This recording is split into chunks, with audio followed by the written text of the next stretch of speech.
بدل دیتی ہے؟ اور دوسرا یہ فرمائیے کہ پاکستان کے مستقبل کو آپ کیسا دیکھتے ہیں سر؟ سب میں تو بڑا چھوٹا آدمی ہوں. جو بات آپ صلی اللہ علیہ وسلم نے فرما دی اس کی ری ویریفیکیشن کی تو ضرورت ہے نہیں کہیں،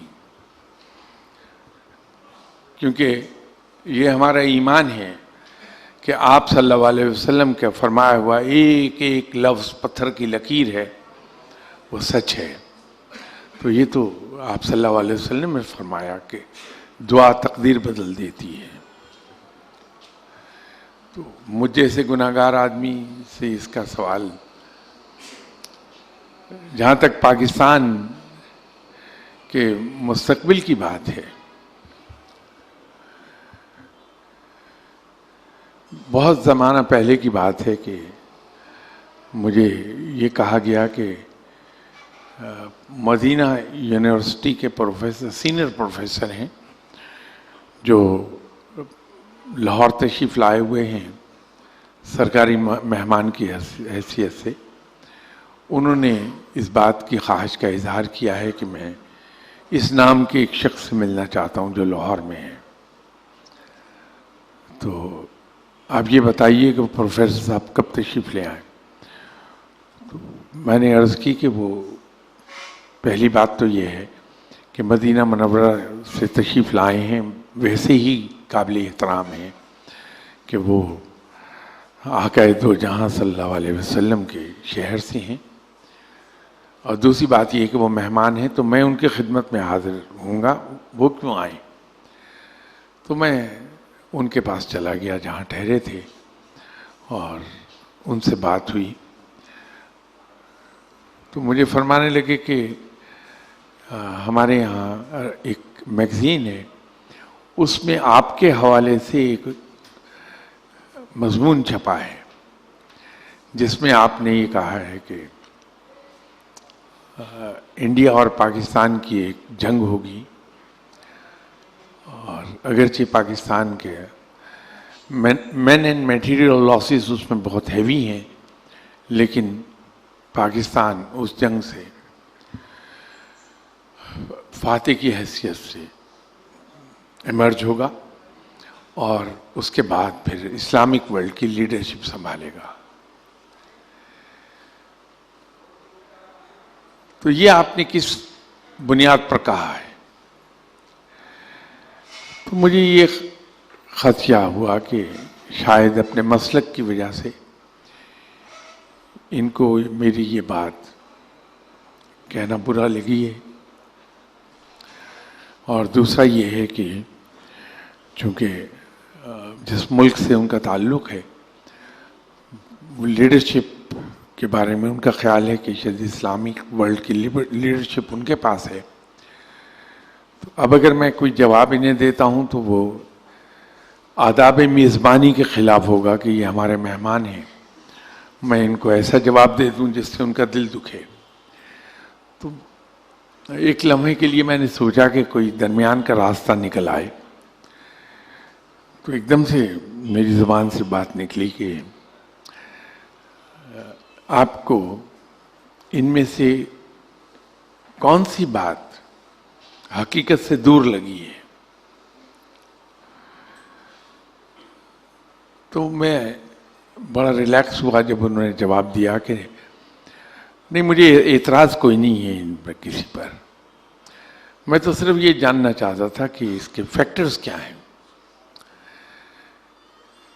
تو انہوں نے ایک مجھے بات بتائی کہ جو لوگ ماسٹرز ہمارے یہاں کرتے ہیں ان میں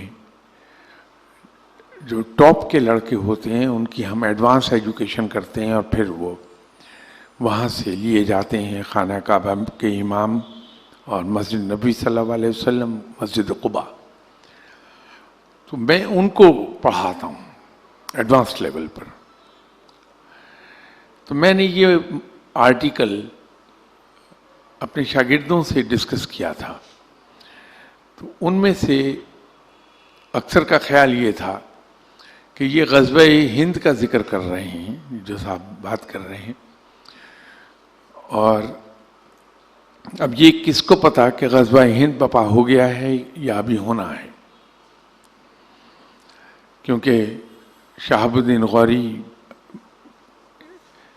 محمود غزنوی اور اس کے بعد ہونے والے حملے، تو ہو سکتا ہے کہ وہ غزوہ ہند انہی میں سے ایک رہا ہو۔ تو میرا کہنا یہ تھا کہ نہیں، غزوہ ہند کی کچھ اور نشانیاں بھی ہیں، تو یہ غزوہ ہند ابھی بپا ہونا ہے۔ تو یہ جو آپ نے یہ کہا کہ پاکستان اسلامک ورلڈ کی لیڈرشپ سنبھال لے گا، یہ کیسے آپ نے بات کی؟ تو میں نے ان سے ایک عرض کی کہ دیکھیے، ہم اسے پاکستان کو مملکت خداداد کہتے ہیں۔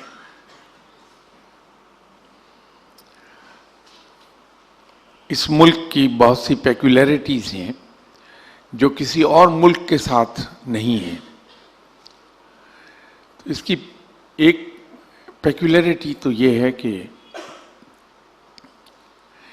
یہ دنیا کا واحد ملک ہے جس کو ایک آدمی نے سنگل ہینڈلی بنایا ہے، دوسرا ایسا کوئی ملک نہیں۔ دوسری بات یہ ہے کہ یہ واحد ملک ہے جس کو بنانے والا ایک سیکنڈ کے لیے کبھی جیل نہیں گیا۔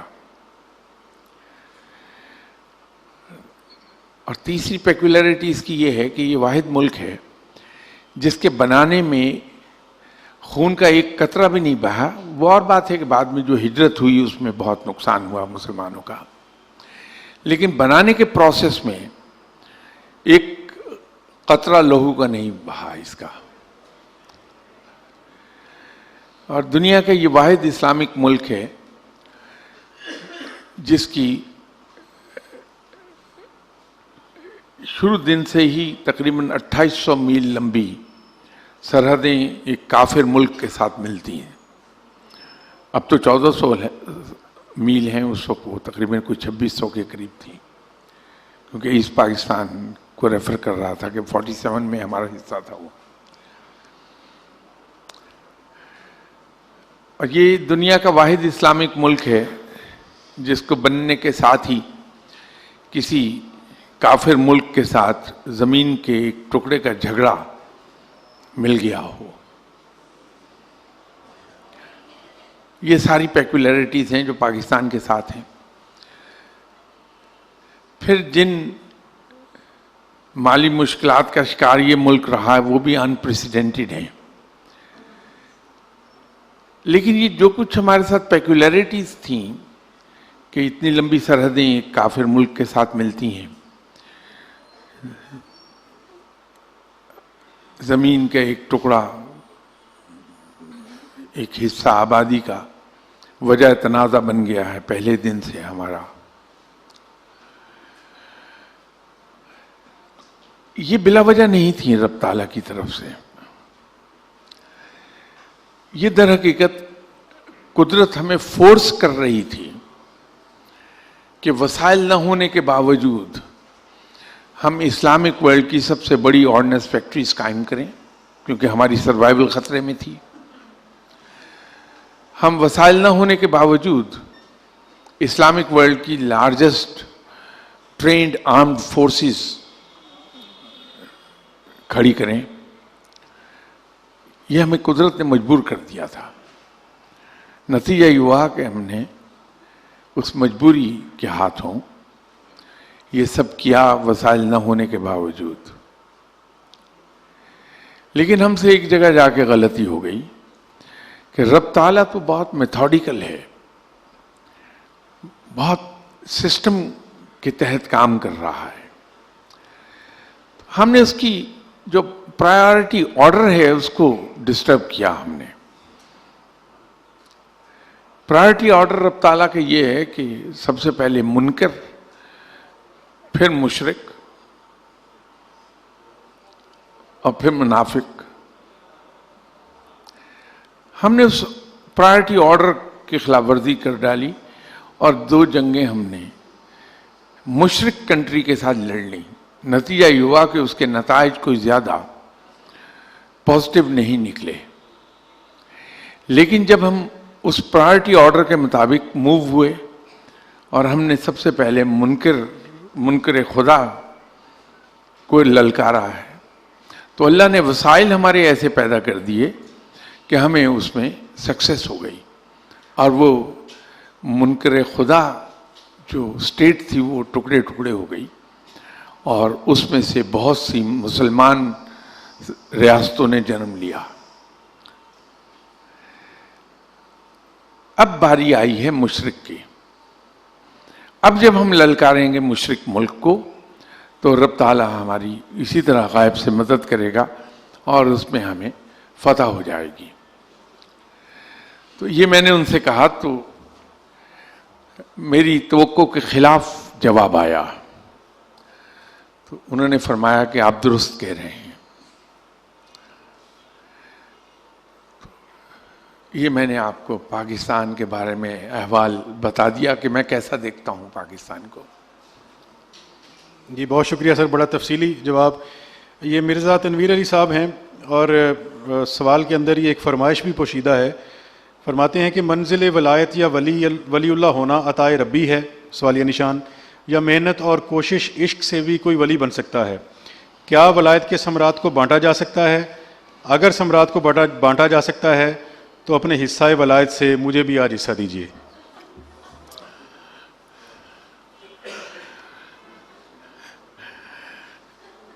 اس سوال سے لاہور کا ایک پرانا قصہ یاد آ گیا۔ لاہور میں ہائی کورٹ کی بلڈنگ ہے مال روڈ پر۔ ہائی کورٹ کی بلڈنگ کی باؤنڈری وال کے ساتھ مال روڈ پر ایک صاحب بیٹھے رہتے تھے 24 گھنٹے، اور ان کے بارے میں خیال یہ تھا کہ یہ پہنچے ہوئے بزرگ ہیں، تو لوگ وہاں آتے تھے، آ کے ان سے بانڈ کے نمبر پوچھتے تھے، ریس کے گھوڑوں کے نمبر پوچھتے تھے، تو وہ گالیاں دے کے سب کو بھگا دیا کرتے تھے۔ ایک رات ایک بڑی لمبی چمکتی ہوئی گاڑی میں 3 صاحبان تشریف لائے، یہ سچا واقعہ ہے، اور انہوں نے بابا سے بڑی محبت کی باتیں شروع کر دیں، اور انہیں باتوں میں لگا کے کار میں بٹھایا، گھر لے گئے، اور لے جا کے بابا کو کہا کہ آپ یہ ڈرائنگ، اس میں ہمارا جو باتھ روم ہے اس میں نہائیے، کپڑے بدلیے، نئے کپڑے ان کو دیے، پہنائے ان کو، اور بہت لذیذ پرتکلف انہیں کھانا کھلایا۔ تو جب وہ بابا کھانا کھا چکے تو ان سے ریکویسٹ کی کہ بابا ریس کے گھوڑے کے نمبر ہی بتا دیں، تو بابا نے حسب عادت گالیاں دینی شروع کر دیں۔ تو ان میں سے ایک صاحب نے ڈنڈا اٹھایا اور مارنا شروع کر دیا بابا کو۔ بابا بھی ایک ہی تھا کہ اسے نمبر نہیں بتائے۔ وہ صاحب مار مار کے تنگ آ گئے تو ان کو دوبارہ گاڑی میں بٹھایا، ان کے ٹھکانے پہ چھوڑ گئے۔ اب معلوم نہیں میرے ساتھ کیا سلوک ہونے والا ہے۔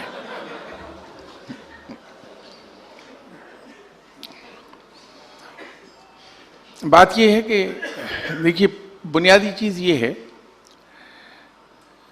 کہ ہم ولایت حاصل کر کے لینا کیا چاہ رہے ہیں۔ یہ ایک بنیادی سوال ہے کہ ولایت سے ہم حاصل کیا کرنا چاہتے ہیں۔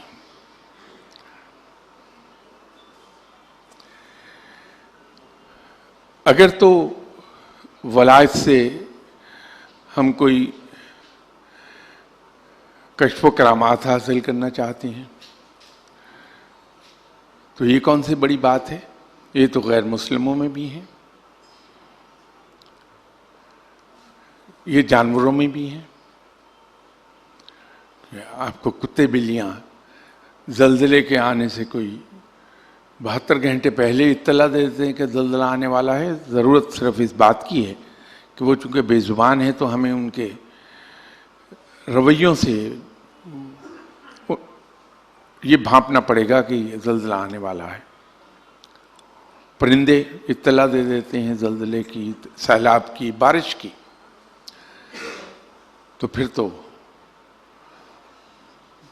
کوئی بڑی بات ہی نہیں ہے۔ اگر یہ چیز جانوروں کے پاس بھی ہے، سادھوؤں کے پاس بھی ہے، یہودیوں کے رابعی کے پاس بھی ہے اور سینٹ کے پاس بھی ہے. یہ اور بات ہے کہ اس کو ہم کرامات نہیں کہتے, اسے استدراج کہتے ہیں ہم. اگر اس سے ہم حاصل یہ کرنا چاہتے ہیں کہ ہم مستجاب الدعوات ہو جائیں تو یہ کون سی بڑی بات ہے. وہ تو رحیم و کریم ہے, مالک کل ہے, رب العالمین ہے. وہ تو منکر کی بھی سنتا ہے, جو اسے مانتا ہی نہیں اس کی بھی سنتا ہے, اس کو بھی پالتا ہے وہ, اس لیے کہ رب ہے. یہ اس کی شان ربوبیت ہے. شرک جس کے وہ بہت سینسیٹیو ہے, جس کے بارے میں فرمایا کہ مشرک کو معافی نہیں ملے گی انلیس کہ وہ توبہ کر کے مسلمان نہ ہو جائے. مشرک اپنے ہاتھ سے بت کو گھڑتا ہے اور اس کے سامنے بیٹھ کے وہ دعا کر رہا ہے, مانگ رہا ہے, بت سے دے رہا ہے رب. تو رب تو مشرک کو بھی پال رہا ہے, اس کی بھی سن رہا ہے دعائیں. تو مستجاب الدعوات ہو کر کیا لیں گے ہم کہ یہ سبھی کی وہ دعائیں سنتا ہے, کوئی مانگ لے دعا وہ سن لیتا ہے, اور تو اور وہ مجھ جیسے گناہ گار کی بھی دعا سن لیتا ہے. تو ولی اللہ بن کر کیا لیں گے ہم. تو پہلے تو یہ ہمیں اسٹیبلش کرنا چاہیے کہ ہم ولی اللہ بن کر لیں گے کیا. ہاں, ایک چیز بہت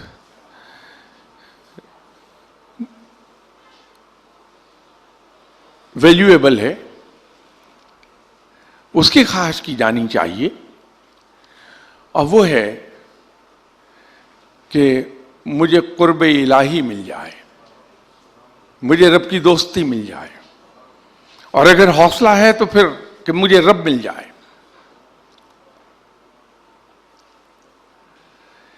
تو اس کا بہترین طریقہ ہے,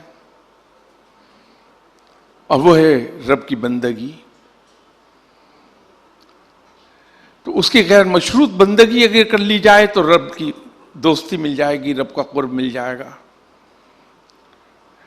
اور اگر اس غیر مشروط بندگی میں عشق شامل ہو گیا تو خود رب مل جائے گا.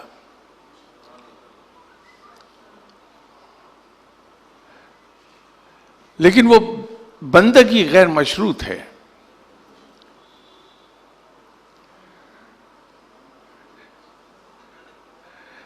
اس راہ پر چلنے کے لیے جس طرح مرشد کے ساتھ ایک ایسا رشتہ قائم کرنا پڑتا ہے جہاں سوال نہیں ہے, جہاں کیوں, کب, کیسے, کس طرح یہ نہیں ہے, تو مرشد کے دل میں اتر جاتا ہے آدمی. اور جب مرشد کے دل میں اترتا ہے تو پھر مرشد کے پاس جو کچھ علم ہے وہ ڈش آؤٹ کر دیتا ہے.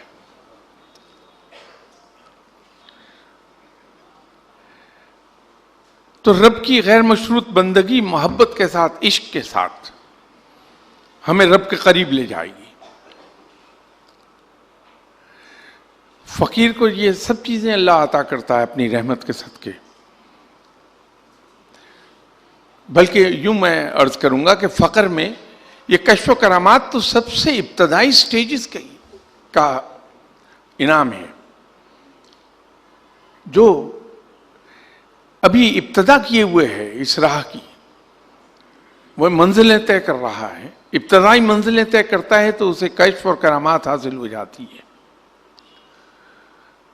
لیکن فقیر ان کی طرف توجہ نہیں دیتا. فقیر کے لیے کشف و کرامات مداری کی شعبدہ بازی سے زیادہ ویلیو نہیں رکھتی ہیں. وہ تو رب سے ایک ہی ضد میں رہتا ہے, اور وہ ہے مشاہدہ حق. جو آدمی اس راہ پر آگے چلتا چلے جاتا ہے, بڑھتا جاتا ہے اوپر, مشاہدہ حق حاصل ہو جاتا ہے اس کو, کارخانہ قدرت کو دیکھتا ہے اور اللہ کی عظمت کے گن گاتا ہے کہ واہ میرا رب کتنا عظیم ہے. جو جو بلندی کی طرف جاتا ہے اور زیادہ مشاہدہ ہوتا ہے تو اللہ کی عظمت کا وہ اسیر ہوتا جاتا ہے اور اس کی خواہش بڑھتی ہے، اور ایک وقت آتا ہے کہ وہ رب سے ہی کہتا ہے کہ تو مجھے اپنا آپ عطا کر۔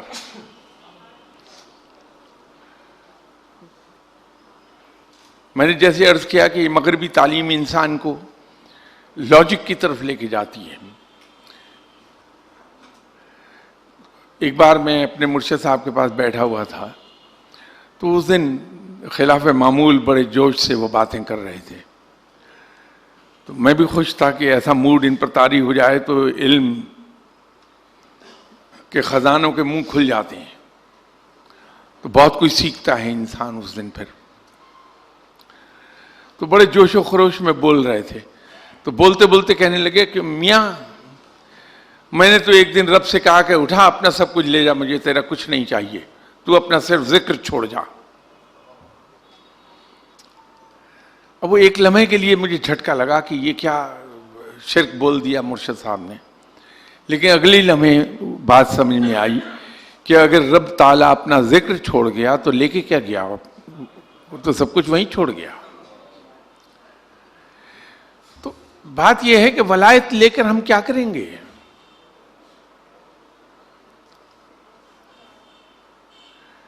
بے معنی ہے یہ چیزیں۔ ہاں رب مل جائے وہ چاہیے، باقی جو آپ کا حصہ دینے کی بات ہے وہ تو میں نے بابا کا قصہ سنا دیا، اب ڈنڈا اٹھائیے۔ جی سر، یہ 3 سوالات ہیں جی ملتے جلتے، جہاں سے دھرالا صاحب، سید جہاں سے اسلم صاحب اور ہینا صاحبہ۔ عشق میں اکٹھے پڑھ دیتا ہوں سر۔ عشق اور احساس بندگی میں سے بہتر اور افضل کون ہے؟ اور 2 طرفہ محبت نہیں ہوتی بلکہ سودا بازی ہوتی ہے، عشق ایک طرف سے ہے یا 2 طرفہ؟ اگر ایک طرف سے بار بار صدا دی جائے اور دوسری طرف سے جواب نہ آئے تو اسے کیا کہیں گے؟ اور عشق کی نشانی کیا ہے؟ ہم کیسے ریلائز کر سکتے ہیں کہ ہم عشق میں ہیں؟ دوبارہ پڑھیے گا شروع کے حصہ۔ سر پہلا سوال تھا جی، عشق اور احساس بندگی میں سے بہتر اور افضل کون سا ہے؟ اصل میں یہ دونوں چیزیں ایک وقت میں نہیں آتی، بلکہ پہلے احساس بندگی آئے گا